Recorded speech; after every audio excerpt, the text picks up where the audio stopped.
Muy bien, 7 de la mañana con 1 minuto. Gracias por la sintonía. Gracias también por la interacción que hemos tenido de nuestra audiencia a través de las redes sociales, nuestra cuenta en Twitter y también la retransmisión que generamos a través del Facebook Live por las fanpages de A Primera Hora y de Majestad FM. Vamos de inmediato a promover un diálogo periodístico en el cual vamos a explorar algunos temas, los temas de la coyuntura, pero vamos a partir de una noticia generada en los últimos días. En el Estado plurinacional. Claro, el Estado plurinacional de Bolivia. El Tribunal Internacional por los Derechos de la Naturaleza hizo pública una sentencia contra el Estado plurinacional de Bolivia por graves violaciones a los derechos de la naturaleza. Visita nuestra mesa de trabajo para conversar justamente sobre este tema el señor economista Alberto Acosta, ex candidato presidencial, expresidente de la Asamblea Constituyente de Montecristi y además comisionado del Tribunal Internacional por los Derechos de la Naturaleza. Señor economista, bienvenido. Bienvenido, economista. Muy buenos días. Para mí es un gusto reencontrarme con usted. A los tiempos que nos visita. A los tiempos que me invitan. No, siempre bienvenido. A ver, empecemos por este tema. Cuéntale a la audiencia de qué se trata esta sentencia, por favor. Sí, efectivamente, el Tribunal Internacional de Derechos o por los Derechos de la Naturaleza, que se estableció en la ciudad de Quito en el año 2014, recibió, estando sesionando en paralelo con la cumbre de cambio climático en Bonn, Alemania, a fines del año 2017, una denuncia de parte de pueblos indígenas bolivianos de la región del Tipnis, territorio indígena, Parque Nacional Isiboro Secure. Tipnis, ¿ya? Esta gente, estos pobladores, esta dirigencia de la subcentral indígena del Tipnis, planteó una denuncia por las graves afectaciones a sus derechos y a los derechos de la madre tierra por parte del gobierno del presidente Evo Morales.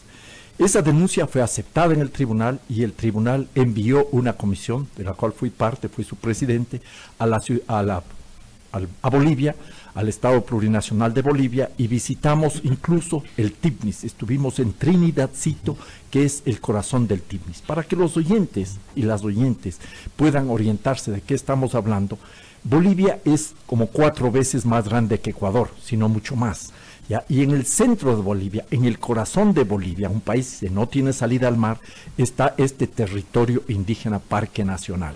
Fue constituido como Parque Nacional en el año 1965 y como territorio indígena luego de la Marcha por la Vida y la Dignidad, una marcha indígena muy grande en el año 1990. Y el gobierno de Evo Morales pretende construir una carretera que atraviese por la mitad este parque, esta selva, que es considerada el área más biodiversa de Bolivia. Es comparable de alguna manera a nuestro Yasuní, para que la ciudadanía tenga una idea de qué estamos hablando. Y entonces esto afectaría gravemente a las comunidades. No son pueblos en aislamiento voluntario, como es el caso del Yasuní, ¿ya? Sino que son comunidades indígenas contactadas, que tienen relaciones con lo que llamamos civilización occidental. Habría que poner aquí entre paréntesis comillas a lo de civilización, porque muchas veces no actuamos como civilizados. Pero si aquí mismo no se actúa como civilizados. Entonces, esta carretera que se pretende construir afectaría a las comunidades indígenas y a la naturaleza. Y el proceso de construcción de la carretera viene atado a una serie de irregularidades, un irrespeto incluso a la normativa interna. Por ejemplo, la consulta previa, libre e informada no se dio como debe ser. No fue previa en primer lugar, porque ya comenzó la construcción de la carretera. Constitucionalmente en Bolivia es obligatorio hacer la consulta previa, libre e informada. En Bolivia hay un marco jurídico muy vigoroso, muy sólido. No tienen los bolivianos como nosotros en la Constitución los derechos de la naturaleza como sujeto de derechos, tal cual establecen los artículos 71 a 74 de la Carta Magna de Montecristi. Eso no está en Bolivia, pero en Bolivia, y aquí viene un dato interesantísimo, hay la ley 071, la ley de la madre tierra, expedida en diciembre del año 2010. Y eso tiene un antecedente, y esto es lo que hace a este caso en especial muy interesante, y me explico. El presidente Evo Morales, que ha aparecido una y otra vez como el gran líder defensor de los derechos de los pueblos indígenas y defensor de la madre tierra, convocó a una gran conferencia de los pueblos para abordar la situación del cambio climático, que yo no hablaría de cambio climático, otro paréntesis, hablaría ya de colapso climático tal como van las cosas. Entonces él convocó a una reunión en una población que se llama Tiquipaya, muy cercana a Cochabamba, en abril del año 2010. llegaron representantes de más de 149 países. Hubo delegados oficiales y sobre todo representantes de la sociedad civil de prácticamente todo el mundo, de todos los continentes. Y entre otras cosas, en esa cumbre de cambio climático, para enfrentar el cambio climático, se declararon los derechos de la Madre Tierra.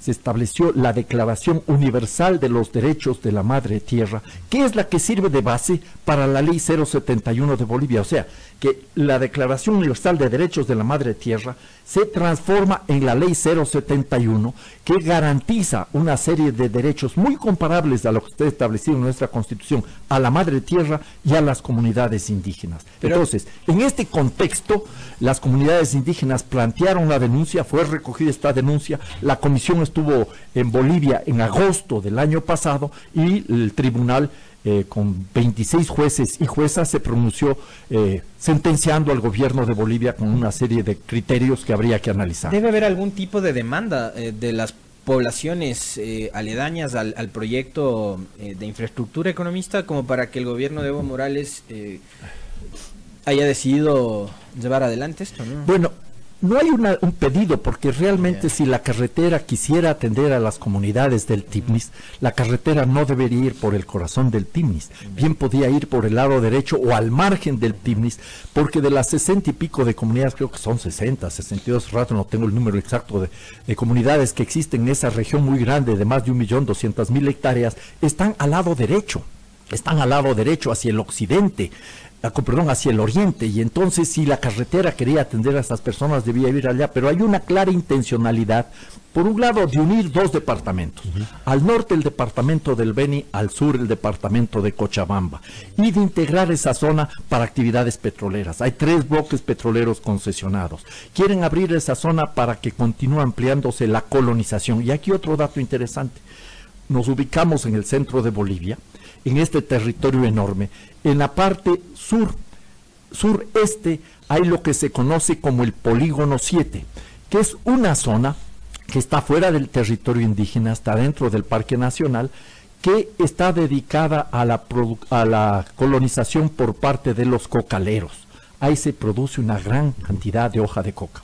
Puntualizo, la hoja de coca per se no es condenable, es una planta sagrada de las poblaciones indígenas. Claro, forma parte de su cosmovisión, es ¿no? de su cultura. La gente consume hoja de coca permanentemente, pero claro, mastican la hoja de coca. Mastican la hoja de coca. Y entonces ahí tenemos que esa zona... El tema es la industrialización de la coca. El tema es que se está industrializando y está creciendo de una manera vertiginosa la superficie dedicada a la plantación de coca, que ya supera largamente lo que es la demanda local. Esto está claramente indicando que el narcotráfico está presente y hay ya pozas de maceración en esa zona del Tibnis. ¿Y la carretera podría servir para No, la carretera pasa por ahí. Yeah. La carretera entra por ahí. Entra por Villa Tunari. De Villa Tunari va a Tunari, que es el fin de la entrada ya prácticamente del Polígono 7, y luego va a San Agustín, a San Ignacio de Mojos, arriba. Ya la carretera tiene 3 tramos. El primer tramo del norte, que atraviesa el Polígono 7, está prácticamente construido.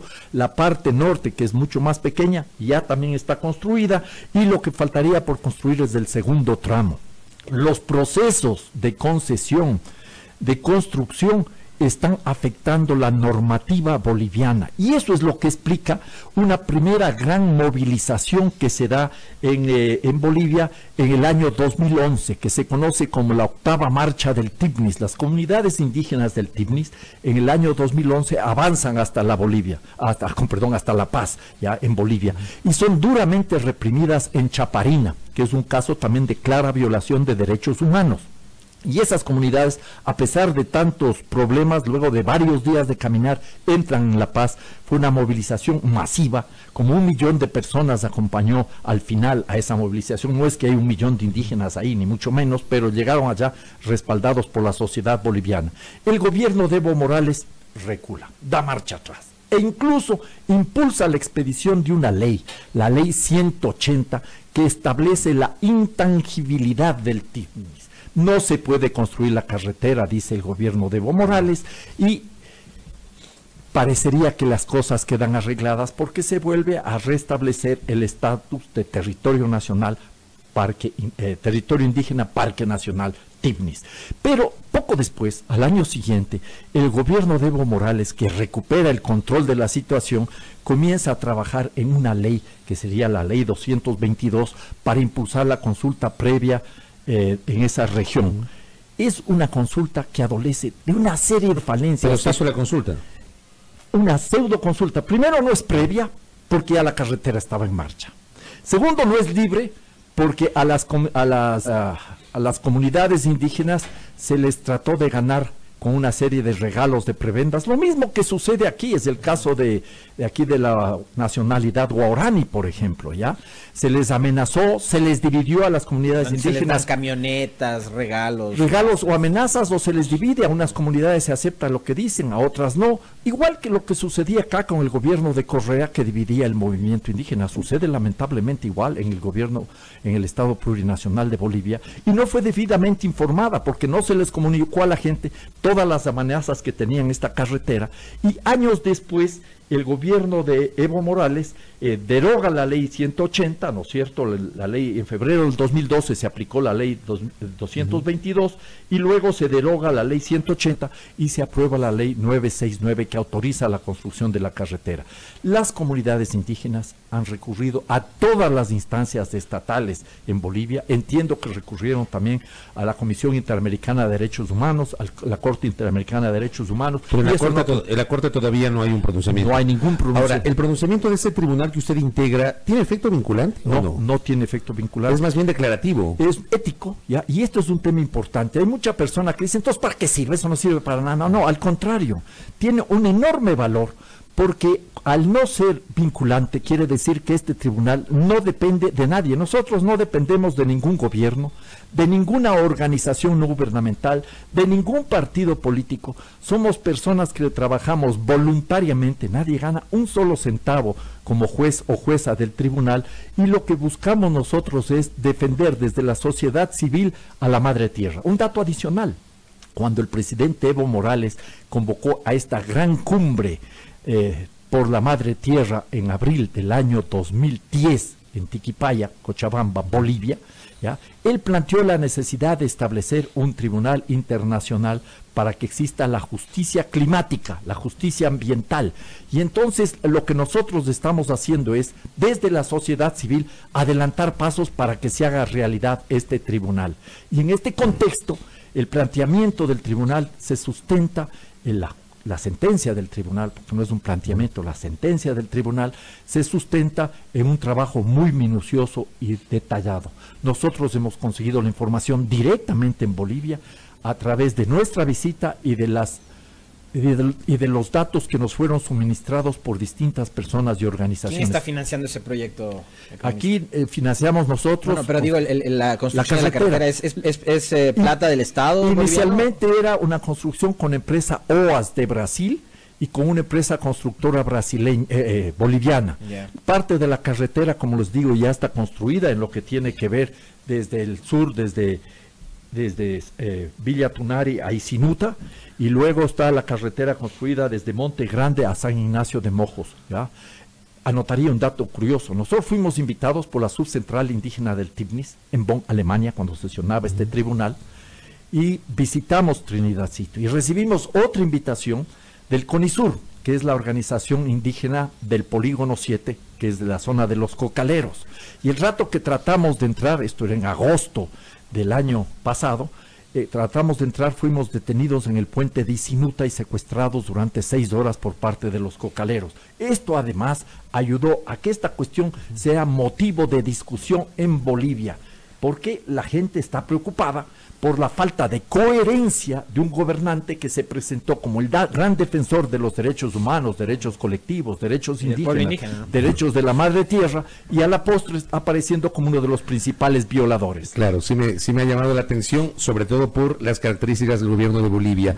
A propósito de este tema, que es absolutamente novedoso y que lo ha informado Alberto Acosta acá en nuestra mesa de trabajo. Señalaría un asunto más en relación al tribunal. Quiero preguntarle otra cosa, por favor. Yo sé a dónde voy. Me imagino, no me anticipó, pero me imagino. Es que si usted viene hay que aprovecharle, pues. Bueno, de acuerdo, pero para que la ciudadanía tenga una idea, este tribunal se conforma en Quito en el año 2014, en enero del 2014, ha sesionado ya en Lima, ha sesionado en París, ha sesionado también en Bonn, Alemania, ha tenido sesiones puntuales en Quito 2 veces por el tema del Yasuní y sus defensores y defensoras, colectivo Yasunidos, ha sesionado también en los Estados Unidos, sin mal no recuerdo era el tema del fracking, y ha sesionado también por el tema del gran arrecife de coral en Australia.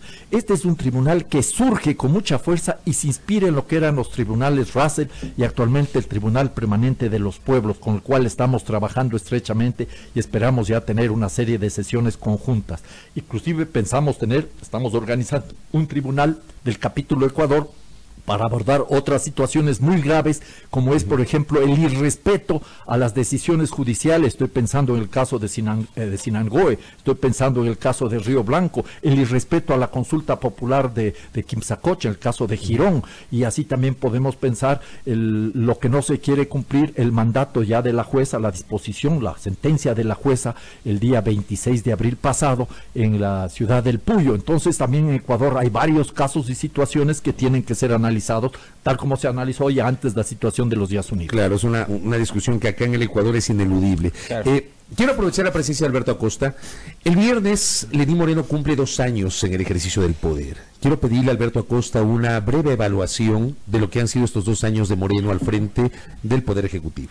Bueno, yo diría que es un gobernante que empezó generando una serie de expectativas en la medida que él planteaba, como dijo al inicio, recuperar el espíritu de Montecristi. Y luego de esas declaraciones y de haber impulsado, destacaría yo, algún elemento positivo en la medida que ya no hay los niveles de represión, de autoritarismo que estábamos viviendo en los 10 años anteriores, creo que el gobierno del presidente Evo Morales, estoy hablando del presidente Lenín Moreno, el presidente Lenín Moreno lo que ha hecho es cada vez más girar hacia la derecha, hacia el neoliberalismo. Pero represión sí ha habido, hubo represión contra los internos rotativos. Sí, lo digo, no tanta represión como era antes, y me parece, por eso digo al inicio. El 1 de mayo. Vamos por partes. Olavini está detenido y no sabemos todavía por qué le procesan. Vamos por partes, recuperemos las palabras, rebobino como se decía antes, ¿ya? Y entonces, al inicio, dije yo, al inicio del gobierno del presidente Evo Morales se sentaron ciertas bases. Lenín Moreno, estoy ahí repasando este tema. Lenín Moreno, al inicio de este gobierno se abrieron ciertas expectativas. Por ejemplo, cuando él dijo que se recuperaba el espíritu de Montecristi, cuando él abrió la puerta a lo que se llamaba el gobierno de la libertad de expresión. Pero todo eso va cambiando. Y entonces, ¿por qué va cambiando? Porque ahonda el retorno al neoliberalismo que empieza con Correa. No nos olvidemos que Correa en el año 2014 ya regresa al Fondo Monetario Internacional. El Fondo Monetario Internacional le da la bendición al gobierno de Correa para colocar $2.000 millones en el mercado financiero internacional. Aunque no haya firmado acuerdo ni nada de eso. Nada, pero ya permite que el Fondo Monetario Internacional vuelva al país a hacer las mediciones propias de lo que se conoce el capítulo 4 del acuerdo con el Fondo Monetario Internacional. Para poder tener el aval del fondo y recibir créditos del Banco Mundial o del Banco Interamericano de Desarrollo. Así es, no, del Banco ya Interamericano recibía antes, pero era del Banco Mundial. Claro, y para recibir $2.000 millones del mercado financiero internacional. Y luego, Rafael Correa comienza paulatinamente a acercarse a políticas de flexibilización laboral, año 2016, privatizaciones masivas, entrega a dedo de los grandes puertos petroleros en concesiones a 50 años a grandes grupos transnacionales vinculados a grupos locales, como es el caso de Pozorja, a un grupo Cuba-Haití, que está trabajando estrechamente con el grupo de Isabelita Noboa, Novis. Entonces estamos viendo además que es desde el gobierno que firma el Tratado de Libre Comercio con la Unión Europea, año 2016, y este gobierno adicionalmente, como todos sabemos, es el mayor promotor de la megaminería. Correa termina siendo el mayor benefactor de los grandes capitales transnacionales, chinos particularmente, en temas de minería y petróleo. Pero habrá quien diga, pero bueno, Correa no firmó ninguna carta de intención con el fondo, ¿no? Sí, sin lugar a dudas, y vamos a llegar. Este gobierno del señor Moreno acelere ese paso, profundice ese paso. Luego de unos primeros meses hasta pasar el 4 de febrero del año 2018, en que mantiene la inercia de la política económica del gobierno anterior, que era insostenible porque estaba simplemente apuntalada con gran cantidad de endeudamiento público, el gobierno de Lenín Moreno, en lugar de buscar un rumbo diferente y orientarse, como él dijo al inicio, por el espíritu de Montecristi, termina cayendo en las garras del Fondo Monetario Internacional y ahonda el manejo neoliberal. ahí está en gran medida una explicación incluso de la represión. Porque las políticas fondomonetaristas generan una serie de problemas sociales sumamente graves. Ya lo vivimos, no es nada nuevo. Hemos vivido acompañados del Fondo Monetario Internacional por largas épocas. Desde el año 61, el año 72 se firmaron 9 cartas de intención. Salimos de las garras del Fondo Monetario Internacional, no por las políticas que nos recomendaba el fondo, sino porque comenzamos a exportar petróleo, agosto de 1972. Y es paradigmático, la última carta de intención de esa época se firma en julio de 1972. Exportamos petróleo en agosto del 72 cuando zarpa el buque tanque Ana Cortés de la Texaco y nos liberamos del Fondo Monetario Internacional. Volvemos a caer en las garras del Fondo Monetario Internacional el gobierno de Osvaldo Hurtado Larrea en 1983 y nos acompaña el Fondo Monetario Internacional nuevamente con 9 cartas de intención hasta el año 2003 con Lucio Gutiérrez y salimos de eso con el incremento de los precios del petróleo. Y son épocas de ajuste y desajuste. Y a cada nuevo desajuste, nuevo ajuste y nuevo desajuste y represión. Yo creo que hay que entonces estar muy claros que el escenario que se nos presenta no es de que se va a recuperar la economía y de que vamos a tener prosperidad. Vienen años sumamente duros, muy difíciles, de los cuales el país no va a salir si es que no cambia de rumbo y busca una alternativa. ¿Había otra alternativa que no sea recurrir al Fondo Monetario Internacional? Porque el gobierno y su equipo económico, y ahí quisiera que nos diga también, economista, ¿quién finalmente es el que maneja la economía en el gobierno de Moreno? ¿Quién está detrás del manejo económico de Moreno? Y lo otro es saber si es que había otra alternativa para salir de esta crisis que han denominado ellos, de esta situación, ¿no? Que no sea el Fondo Monetario. Sin lugar a dudas, había y hay alternativas. No solo que había, hay alternativas. No quiero decir que yo ya dije, pero con John Cajas Guijarro, un joven economista con el que trabajo, hicimos una serie de propuestas, una y otra vez, de cuáles eran las alternativas viables en cada uno de los campos. Por ejemplo, en lugar de incrementar los impuestos que afecten a la comunidad, de reducir los subsidios de una manera tan drástica y sin ningún criterio integral, se podía haber encontrado algunas opciones en el ámbito fiscal, incrementando los impuestos a quienes más ganan que el presidente de la República. O cobrándoles, ¿no? Y no perdonándoles.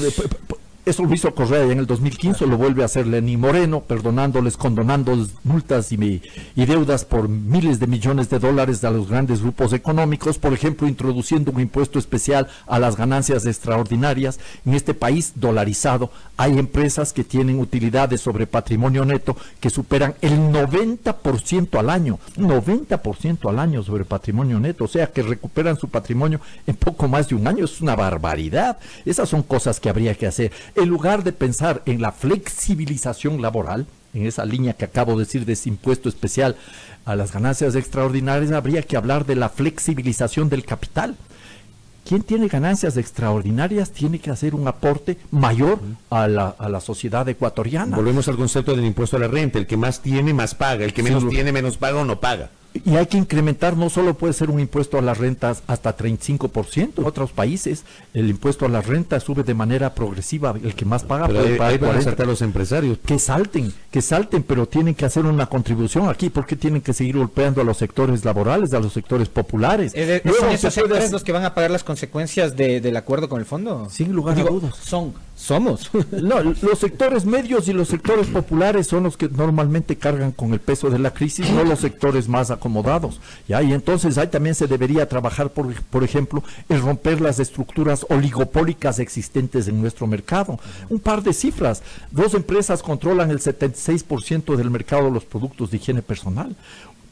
3 empresas controlan el 91% del mercado de todos los productos alimenticios manufacturados, la comercialización. Esa es la realidad de este país. Entonces hay que ver cómo se reducen las tasas de interés para favorecer a las pequeñas y medianas empresas. Esas son ideas que van en la línea de una flexibilización del capital, porque lo grave es que en una economía dolarizada como la nuestra, con esta búsqueda de la competitividad como el gran objetivo, la productividad y la competitividad como el gran objetivo, lo que se quiere es abaratar, 1, la mano de obra, y 2, la naturaleza. Entonces, ¿a qué conduce eso? A la flexibilización laboral, y la contracara está atado, no es lo uno o lo otro. es a la flexibilización de los permisos ambientales. Déjeme preguntarle lo siguiente, y digamos en consonancia con lo que usted señala, que el gobierno del presidente Moreno ha evidenciado un giro ideológico hacia la derecha.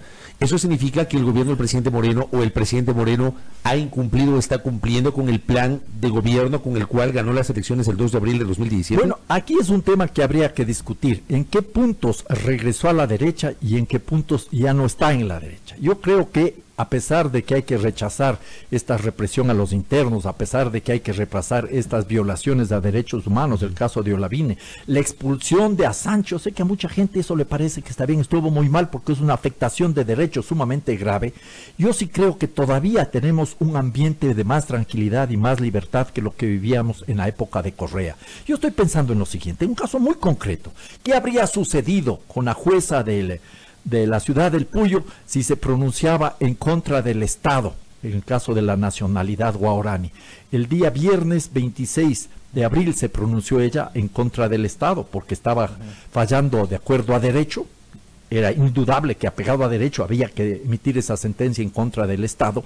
Al día siguiente el presidente Correa en la sabatina ya había pedido la destitución y el día lunes esa juez estaba destituida. Eso ya no existe. Pero acá se están usando otros métodos, ¿no? Ya el Ministerio de Hidrocarburos ya intervino y no digo que no. Sí, ya sé, estoy reclamando. Lo único que estoy haciendo notar un cambio de formas. Entonces eso me parece que hay que tener en cuenta. Y el hecho real y cierto es que para encontrar las raíces de las violencias, de las corrupciones, del autoritarismo, deberíamos hacer un esfuerzo de análisis un poco más profundo. ¿Por qué es que nuestro país y otros países en condiciones similares, que se caracterizan por economías primario exportadoras, o sea que producen y exportan materias primas como petróleo y minerales, son países que se caracterizan por todos estos problemas de violencias, de corrupciones, de autoritarismos? Hay algo de fondo. Las economías extractivistas, petroleras, mineras y de otra forma de extractivismo, son economías rentistas que generan estados rentistas. Se vive de la renta de la naturaleza y aparecen lo que yo denomino los empresarios, cazadores de rentas, no empresarios que están buscando en base a la austeridad, a la innovación tecnológica, a la conquista de mercados, no ampliando su ganancia en cada producto que venden, sino tratando de vender más con una utilidad mínima en cada producto para obtener la ganancia necesaria y poder seguir ampliando sus negocios desde otra lógica.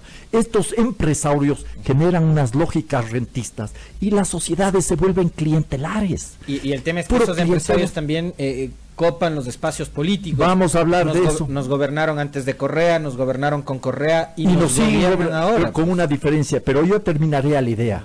Rentismo en economía y en el Estado, clientelismo en la sociedad, eso demanda gobiernos autoritarios. Ahí están las raíces del autoritarismo, de la corrupción y de la violencia. Y la violencia no es simplemente una consecuencia de la minería. La violencia es una condición necesaria de estas actividades extractivistas. Hay que romper a las comunidades, hay que respetar la Constitución y la ley para que se impongan los proyectos extractivistas, lo que está haciendo el ministro Pérez de este rato cuando dice la minería va porque va. Señor ministro, despacito, aterrice, está en un estado constitucional de derechos, hay que respetar la Constitución, los derechos.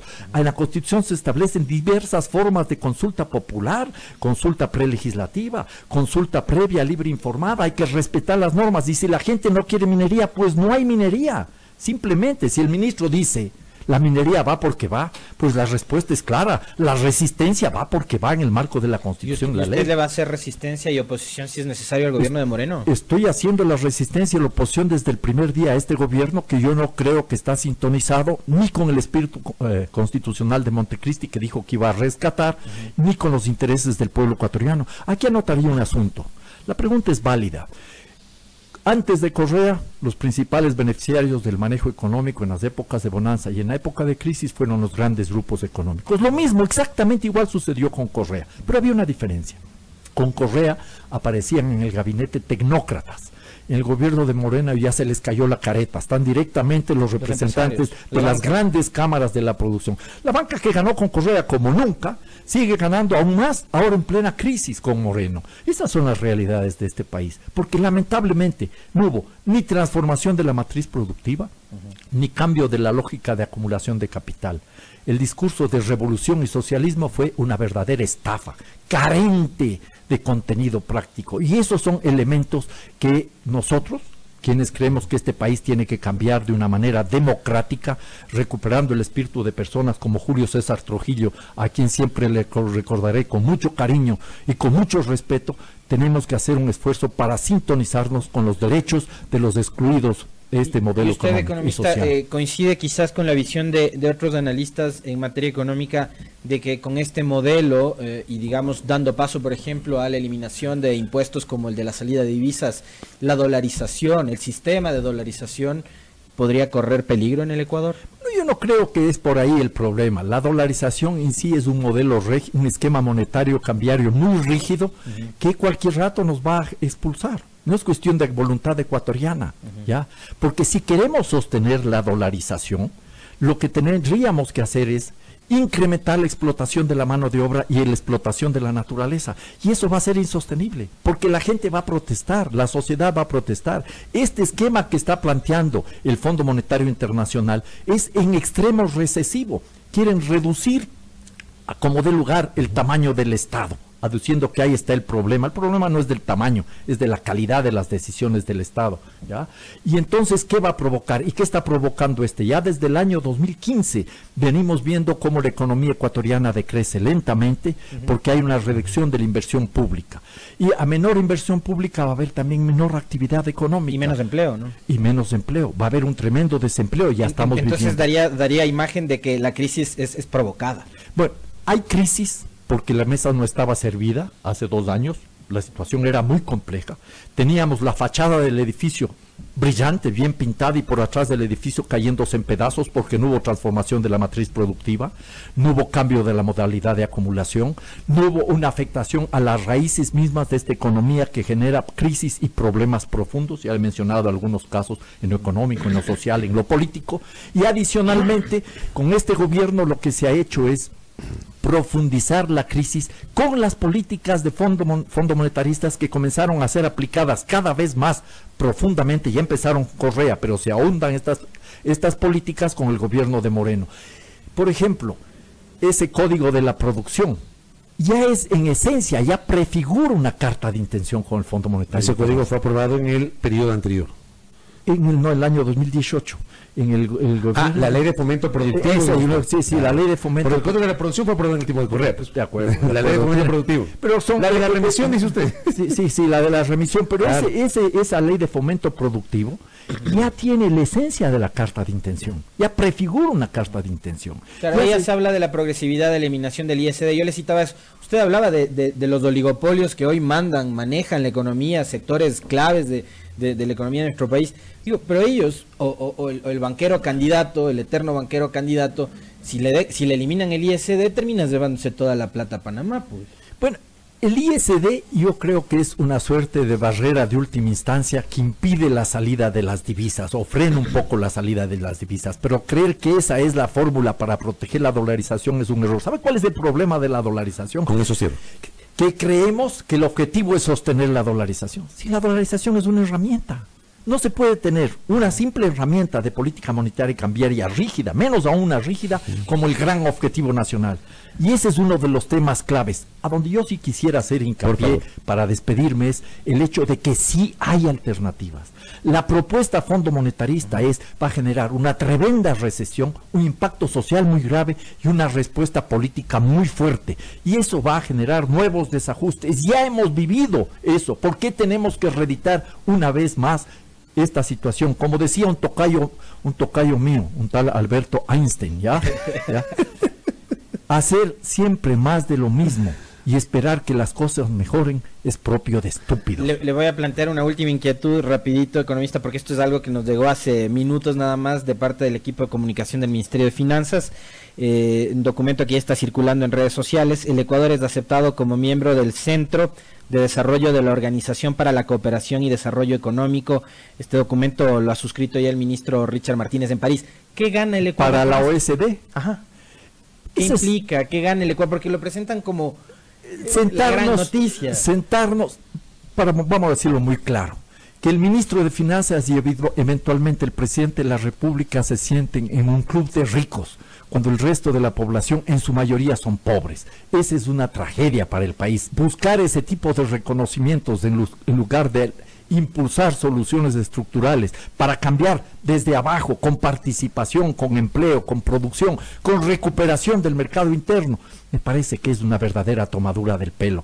Son cosas que van a alegrarle al presidente de la República, que le van a permitir hacer algunos spots publicitarios, pero no van a cambiar la triste realidad de la mayoría de la población ecuatoriana, y menos la sobreexplotación de la naturaleza que impulsa este Fondo Monetario, este modelo extractivista, el sistema capitalista en general. Muy amable. Gracias por el tiempo. La voz crítica de Alberto Acosta en nuestros micrófonos, ex candidato presidencial, analista económico, expresidente de la Asamblea Constituyente de Montecristi.